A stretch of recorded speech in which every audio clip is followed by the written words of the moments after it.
Hi guys, this is Fairy Tita and welcome to another Q&A with Fairy Tita.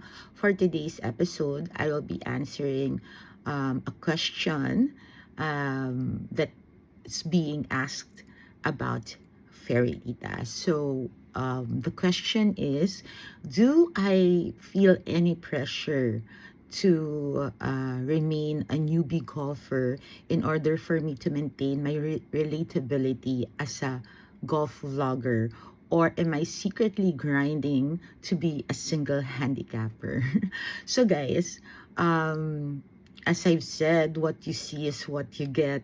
There is no image to protect. There is no branding to protect. So it's just my vlogs chronicle my journey as a golfer.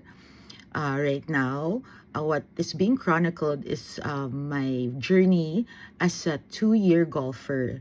2 years nag-golf.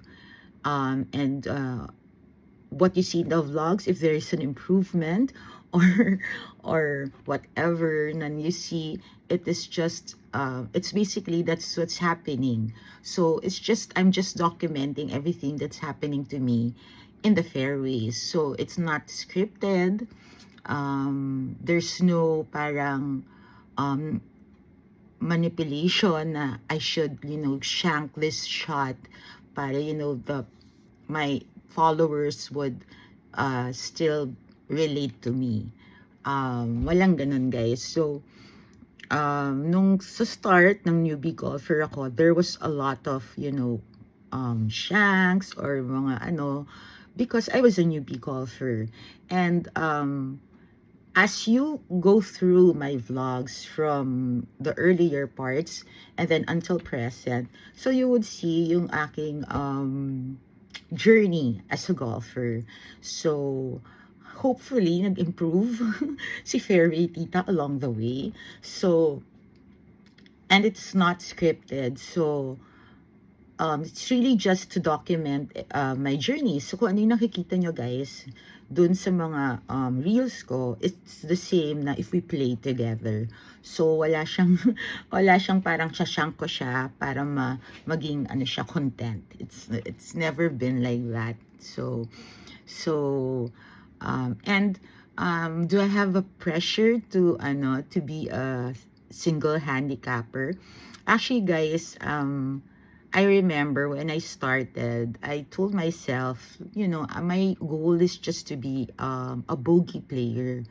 And for me, parang that is an attainable, for me, it's attainable goal.